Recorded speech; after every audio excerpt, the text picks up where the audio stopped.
은혜 받으실 하나님의 말씀 마태복음 9장 1절에서 8절까지의 말씀입니다. 신약성경 13페이지입니다.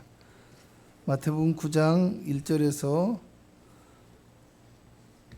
8절까지의 말씀입니다. 신약성경 13페이지입니다. 하나님의 말씀을 읽는 자와 듣는 자와 그 가운데 기록한 것을 깨닫고 직행하는 자에게 복이 임하심을 믿으시기 바랍니다. 제가 봉독해 드리도록 하겠습니다. 마태복음 9장 1절에서 8절까지. 예수께서 배에 오르사 건너가 본 동네에 이르시니 침상에 누운 중풍병자를 사람들이 데리고 오거늘 예수께서 그들의 믿음을 보시고 중풍병자에게 이르시되 작은 자야 안심하라 내 죄사함을 받았느니라. 어떤 서기관들이 속으로 이르되 이 사람이 신성을 모독하도다. 예수께서 그 생각을 아시고 이르시되 너희가 어찌하여 마음에 악한 생각을 하느냐. 내 죄사함을 받았느니라 하는 말과 일어나 걸어가라 하는 말 중에 어느 것이 쉽겠느냐. 그러나 인자가 세상에서 죄를 사하는 권능이 있는 줄을 너희로 알게 하려 하노라 하시고 중풍병자에게 말씀하시되 일어나 내 침상을 가지고 집으로 가라 하시니 그가 일어나 집으로 돌아가거늘 무리가 보고 두려워하며 이런 권능을 사람에게 주신 하나님께 영광을 돌리니라. 아멘. 믿음을 보시는 예수님, 이란 제목으로 은혜를 나누고자 합니다. 어제 토요일에 저희 지방의 한 교회가 담임 목사 취임 예배를 드렸어요. 그래서 잠깐 시간을 내서 다녀오게 되었는데요. 사실 취임하시는 목사님에 대해서는 연초에 이곳에 부임을 한 다음에 지방회에서 몇 번 만나서 얼굴만 보고 인사를 하고 그리고 그분의 이름만 알 정도예요. 그런데 지난 목요일에 또 지방에 원래가 있었어요. 그래서 갔다가 하필이면 식사를 하는 자리에 같이 앉게 되어졌어요. 옆자리에 앉게 되어졌는데 많은 이야기를 나눌 수 있는 틈은 없었어요. 잠깐의 만남, 잠깐의 이야기를 통해서 어떤 이분의 열정, 이분의 믿음이 보였어요. 그리고 이분이 참 신실하구나, 믿음을 온전히 실천할 수 있는 목자다움이 있다라는 느낌을 받았고요. 또 앞으로 목회를 아주 잘할 것 같다라는 어떤 희망적인 마음이 들어서 너무 기분이 좋았습니다. 참 좋은 목사님이 오셨구나 하고 생각을 하고서 이제 취임 예배에 시간을 내서 참석을 했어요. 앉아 있었거든요. 근데 마지막에 나와서 이제 취임에 대한 어떤 인사를 하게 되어지는데 인사를 하는 과정 속에서 뭔가 울컥 하는 듯 하면서 참느라고 말을 잇지 못하는 장면이 여러 번 이어집니다. 여러 번 이어집니다. 제가 이 목사님에 대해서 말씀을 드렸잖아요. 어떤 믿음과 열정이 보였고 목사다움이 보였다고요. 그러니까 아무 말도 하지 못하고 있고 또 그렇게 많은 말을 하지 못하고 제대로 표현을 할 수도 없는 상황이기 때문에 그렇게 있지만 사실 이 목사님의 마음이 이해가 되어지고요. 그냥 말이 없어도 그 마음이 무엇인지를 저도 알 듯 하는 거예요. 그 막힐 때마다 당장 일어나서 박수를 쳐주고 목사님 힘내세요, 사랑합니다 라는 말이 이만큼 나오는데 참았어요. 할렐루야. 참았어요. 꾹 참고 마음으로나마 진심으로 응원을 하면서 그분의 목표가 잘 되기를 축복하면서 그렇게 기도하고 돌아왔습니다.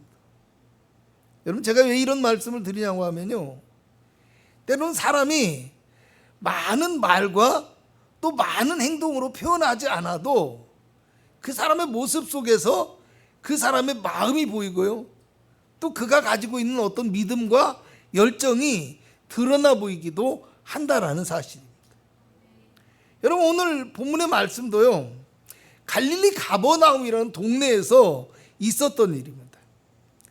예수님께서 집에서 이제 말씀을 가르치고 계실 때 사람들이 중풍병자 한 사람을 침상에 메고 왔다고 해요.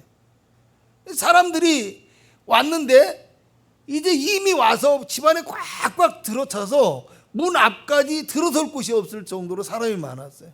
들어갈 수 없으니까 친구들이 예수님이 계신 곳에 지붕 위로 올라가서 지붕을 뜯고 침상째 예수님께 달아서 내렸다고 얘기합니다. 결과가 어떻게 됐을까요? 너무나 잘 알고 계시겠지만요, 예수님께서 그를 치료하여 주시고 또 그가 일어나 침상을 가지고 자기의 집으로 돌아갔다라고 얘기를 합니다. 여러분, 침상에 메고 왔다라는 말은요, 사실은 부축하고 붙잡아서도 움직이지 못할 정도로 중증의 환자라는 이야기예요. 그렇게 자기 힘으로는 조금도 걸을 수 없고 움직일 수 없는 사람이 사람의 도움을 얻어서 예수님께 나왔다가 예수의 완전한 치유와 회복의 역사를 경험하고 이제는 자기가 누웠던 침상을 들고 자기 발로 걸어서 집으로 돌아가는 엄청난 기적의 역사를 경험하게 되었더라는 말입니다.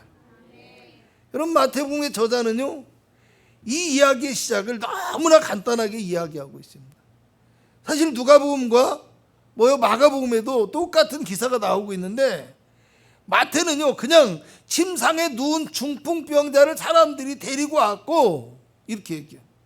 그리고 예수님께서 그들의 믿음을 보시고 중풍병자에게 죄사함의 은혜와 치료의 역사를 허락해 주셨다라는 겁니다. 그럼 마태는 왜 이들의 여러 가지 복잡한 상황과 행동들에 대해서 생략하고 있었을까요?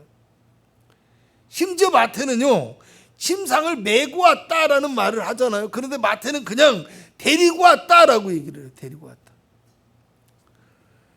학자들은 아마도 이 마태가요, 중풍병자와 그를 데리고 온 사람들이 어떤 행위를 생략하고 정말 간단하게 기록하고 표현한 이유가 무엇이냐고 하면, 이어서 나오는 예수님께서 그들의 믿음을 보시고라는 이 말을 더욱더 강조하기 위해서 아마 그랬던 것 같다, 이렇게 판단을 하고 이야기를 합니다.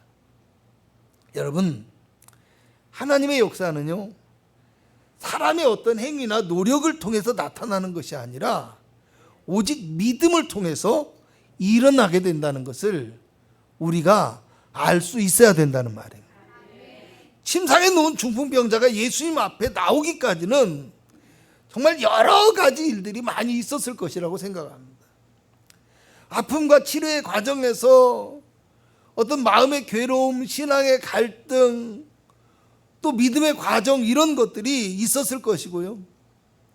그 과정 속에서 어느 날 예수님에 대한 이야기를 전해 들었고요.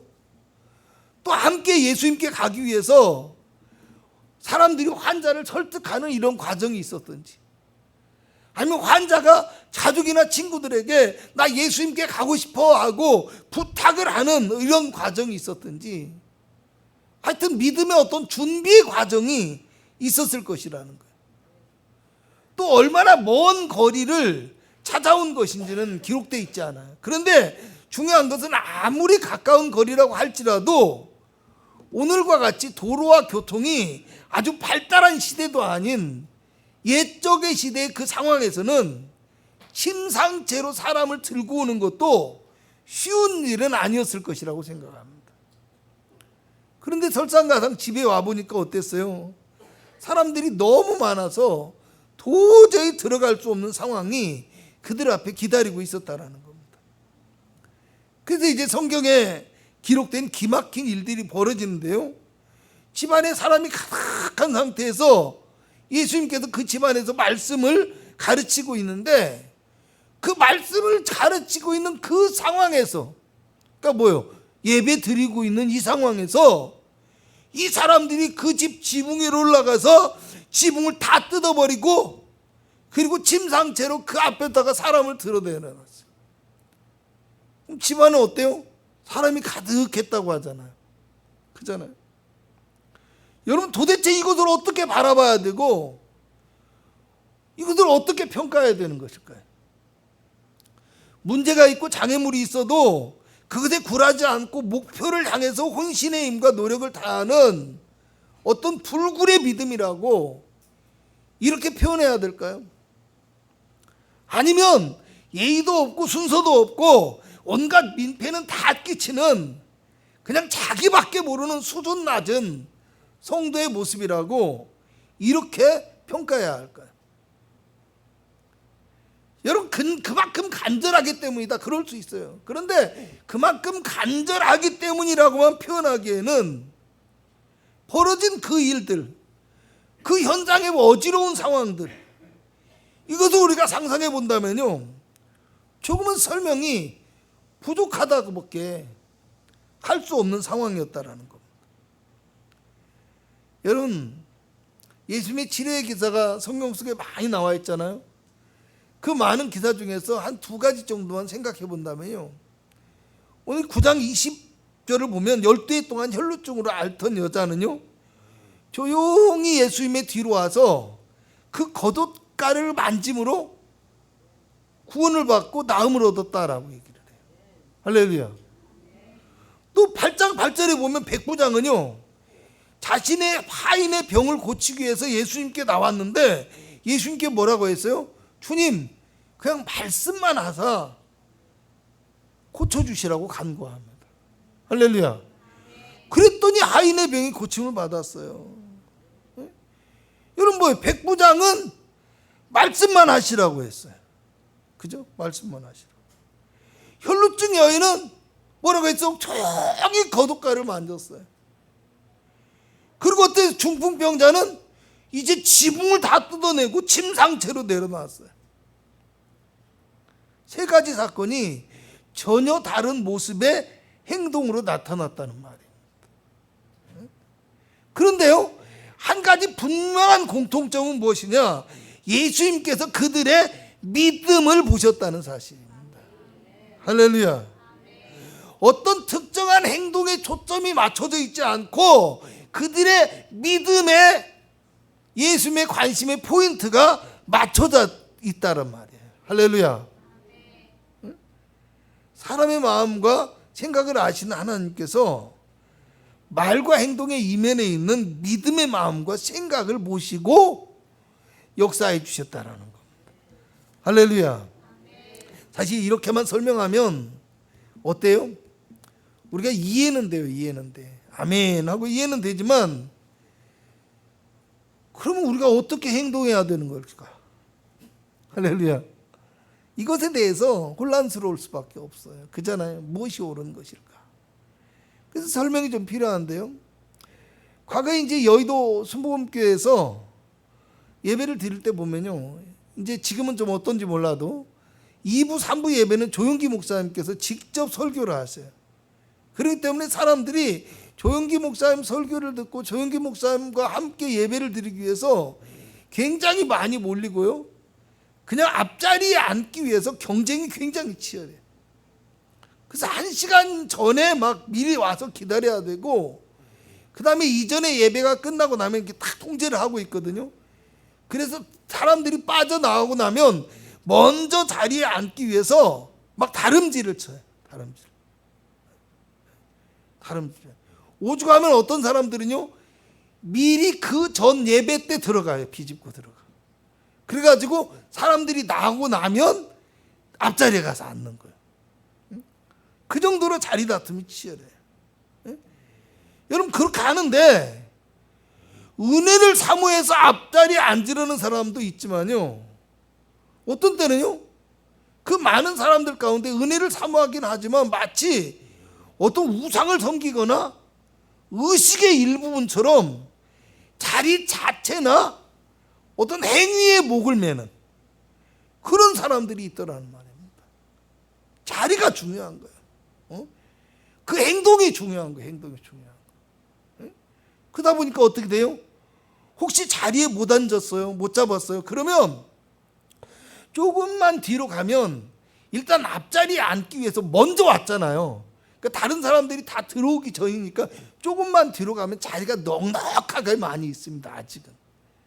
그런데 뭐요? 앞자리에 사람들이 앉아있는데 막 비집고 들어가고 밀고 억지를 쓰다가 보면 무슨 일이 생기겠어요? 다툼이 생기기도 하고, 또 눈살이 찌푸려지는 경우도 있고, 어떤 때 막 뭘 못 참는 젊은이들은 막 신경질 다 내고 막 그냥 다른 자리로 가버리기도 하고, 꼭 그런 것은 아니지만 그런 일이 종종 발생을 합니다. 종종.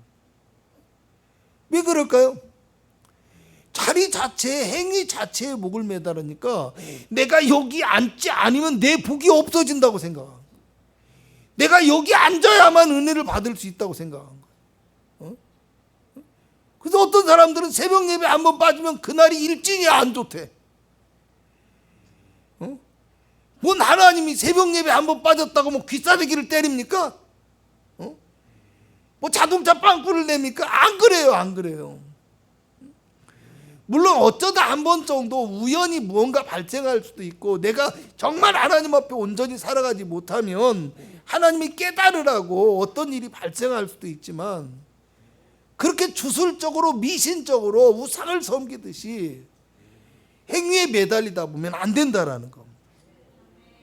그러니까 이런 모습들이 은혜를 사모하기 때문이기도 하지만, 은혜를 사모하기 때문이라고, 그리고 간절하기 때문이라고 말하기에는 설명이 좀 부족할 수밖에 없다라는 거예요. 그럼 우리는 도대체 어떻게 신앙생활을 해야 될까요? 주님 앞에 우리의 믿음을 보여야 되는데요, 보여야 되잖아요, 그죠? 표정으로 연기해야 됩니까? 간절한 표정 한번 지어보세요. 할렐루야. 네? 표정이 나올 수도 있겠죠. 표정으로 연기해야 되냐라는 거예요. 아니면 앞서 말씀드린 것처럼 백부장처럼 기가 막힌 말을 통해서 믿음을 표현해야 됩니까? 그렇지 않으면 혈루증 여인처럼 조용하고 은밀하게 어떤 나만의 의식을 가지고 그 의식을 통해서 믿음을 고백해야 됩니까? 또 본문에 나오는 중풍병자처럼 아주 드러내놓고 요란하게 믿음을 보이면서 주님 앞에 나아가야 되느냐? 여러분, 그런데 이들의 행동은요, 그런 거예요. 자신들의 어떤 형편과 자신들의 어떤 처지에 따라서, 상황에 따라서 그것에 맞는 어떤 믿음의 행위를 보였을 뿐이라는 겁니다. 할렐루야. 그들의 형편과 상황 가운데서 자기들의 믿음과 마음이 어찌 보면 상황에 맞춰서 각기 다르게, 다른 방식으로 표현되고 있었다라는 겁니다. 아멘. 여러분, 예수님의 똑같은 복음의 이 현장에서요, 사람마다 다르게 행동하고 다르게 표현했지만 예수님은 어떻게 했습니까? 그 행동을 보신 것이 아니에요. 그 행동을 하는 그 사람의 마음 이면에 있는 믿음을 보시고 역사해 주셨다라는 이야기예요. 아멘. 그런데 사람들은 주님을 바라보는 믿음은 잘하잖아요. 주님 바라봐야 된다, 주님 의지해야 된다, 주님 붙들어야 된다, 말씀 붙들고 인내해야 된다, 이것은 잘하지 않아요. 그리고 여전히 무엇에만 집착합니까? 행위에만 집착하는 거예요. 여전히 특정한 의식을 치르는 데만 혼신의 힘을 다하는 어리석은 신앙의 모습을 유지하려고 애쓰는 경우가 너무나 많다라는 겁니다. 할렐루야. 그것이 우리의 신앙을 잘못되게 만들 수도 있는 거예요. 여러분, 단지 몸만 와 있다고 해서, 아니면 어떤 특별한 신앙 행위를 똑같이 따라한다고 해서 믿음에 보여지는 게 아니라는 것을 우리가 알아야 돼요. 아멘. 근데 사람들은 여전히 신앙생활을 마치 유행을 따르는 것처럼 이것이 좋다, 저것이 좋다 이러면은 다 따라하고, 어디 가서 은혜 받았다, 누구한테 감동 받았다, 뭐 누가 응답 받았다, 능력 얻었다, 이렇게 하면 그냥 무조건 따라하려고 하는, 어떻게 보면 따라쟁이처럼 우리가 신앙생활을 하고 있는 거예요. 따라쟁이가 뭔지 모르면 사전을 찾아보시기 바랍니다. 여러분, 예수님께서는요, 우리의 행위가 아니라 우리의 마음을 먼저 보시는 분이라는 것을 우리가 알아야 돼요. 그런데 예수님께서 그들의 믿음을 보셨다라고 얘기를 하는데, 그 믿음을 보셨다라는 말은 무슨 의미일까요? 요한복음 2장 23절에서 25절을 보면요, 많은 사람이 그의 행하시는 표적을 보고 그의 이름을 믿었으나 예수는 그의 몸을 그들에게 의탁하지 아니하셨으니 이는 친히 모든 사람을 아시며 또 사람에 대하여 누구의 증언도 받으실 필요가 없었으니 이는 그가 친히 사람의 속에 있는 것을 아셨음이라. 이렇게 말씀해요. 주님의 표적을 보고 배가 부르고 아주 놀랍고 신기하고 뭔가 있을 것 같으니까 주님을 믿고 따르고 열광하고 있었다라는 거예요. 그렇지만 주님은 아시는 거예요.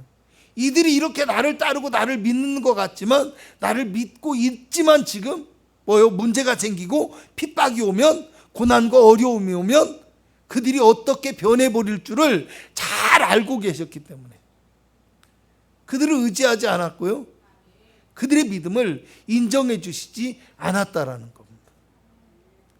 그럼 이것을 반대로 생각해 보잖아요.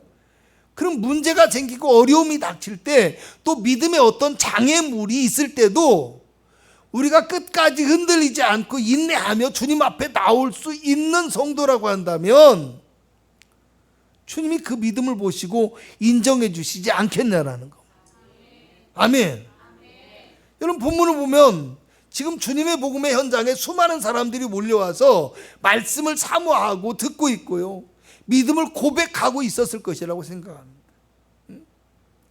가장 먼저 와서 막 그 전날부터 와서 기다리고 맨 앞자리에 앉아 있는 사람도 있을 것이고요, 한마디의 말씀이라도 더 들으려고 길을 쓰고 비집고 들어와서 앞으로 나오는 사람도 있었을 것이고요, 아주 귀를 기울이고 혼신의 힘을 다해서 말씀을 듣기 위해서 그 자리에 서 있는 사람도 있었을 것이라고 생각합니다.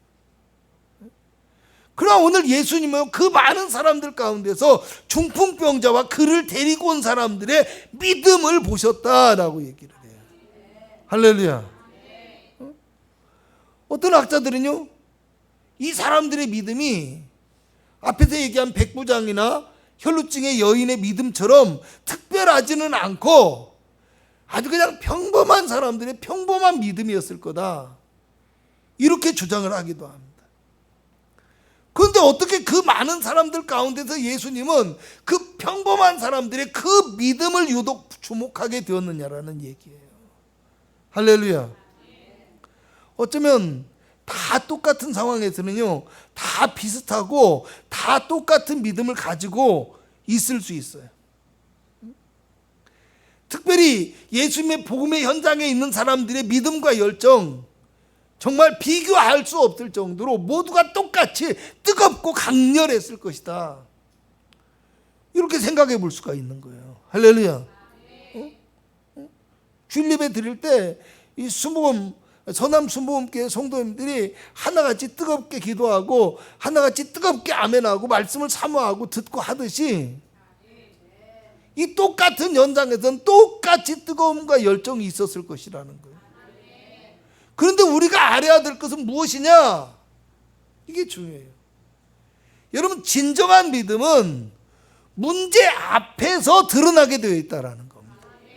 아멘. 믿음의 모습을 보셨다라고 얘기했잖아요. 그들의 믿음의 모습이 문제 앞에서, 장애 앞에서 드러나 보였다라는 거예요. 중풍병자의 믿음의 길에 문제가 발생했어요. 장애물이 나타났어요. 예수님 만나려고 먼 길을 어렵게 왔는데 사람들 때문에 예수님 얼굴도 볼 수가 없어요.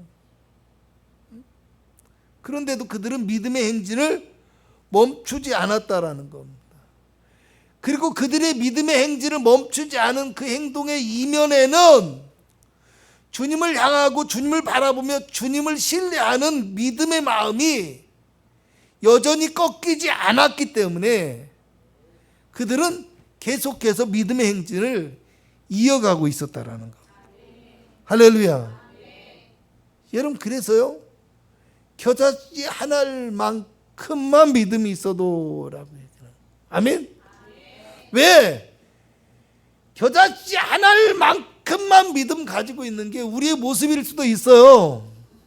그죠? 기도하면서도 의심하고 기도하면서도 될까 싶고, 하나님보다 사람도 의지하고 믿음의 길보다는 눈에 보이는 길을 따르는 게 우리의 믿음의 모습이에요. 그런데 그럼에도 불구하고 그 작은 믿음 속에서 작지만 그 믿음을 가지고 끊임없이 주님을 향하여 나아가는 믿음의 길, 믿음의 행진, 그것을 통해서 주님이 역사하신다라는 거. 오늘 우리의 믿음도 마찬가지여야 된다라는 이야기입니다. 우리 믿음이 특별하고 대단해야만 하는 것은 결코 아니라는 걸 아셔야 돼요. 누구의 믿음이 특별하고 누구의 믿음이 대단한 게 아니에요. 목사가 기도해야만 능력이 있고 성도가 기도하면 능력이 없는 게 아니에요. 아멘. 우리 믿음이 언제나 주님을 향하고 어떤 문제와 어려움과 장애물이 있어도 멈추지 않고 나아가게 되면 그 문제 앞에서 우리의 믿음의 모습이 주님 앞에 드러나게 돼 있다라는 겁니다.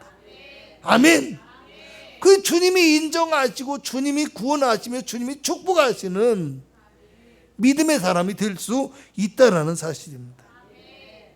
여러분, 그저 몸만 주님의 교회에 나와서 앉아있는 것으로 예배하는 것이 아니길 바랍니다. 우리의 믿음의 마음이 주님 앞에 보여지고 드려지는 진정한 영적인 예배, 신령한 예배, 생명의 예배가 우리에게 드려질 때, 그런 예배가 우리가 이루어질 때 하나님의 놀라운 역사와 기적이 우리 교회 가운데, 우리의 삶 가운데 나타날 수 있다는 거 다시 한번 믿고 믿음을 보여드리는 저와 여러분이 되실 수 있기를 주님의 이름으로 축복합니다. 기도하겠습니다. 우리의 믿음이 주님 앞에 보여지기를 원하옵니다.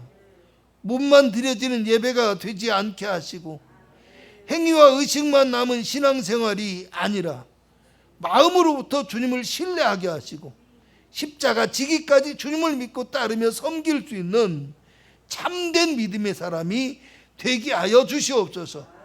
문제 앞에서도 꺾이지 않고 오히려 문제를 통해서 믿음의 모습이 드러날 수 있는 진정한 그리스도인의 믿음의 모습이 보여지게 하여 주시어서 우리의 삶 가운데 하나님의 축복과 능력이 나타나기를 원합니다. 오늘 우리가 가지고 나온 모든 문제와 기도의 제목을 응답하여 주시옵소서. 예수님의 이름으로 기도합나이다. 아멘.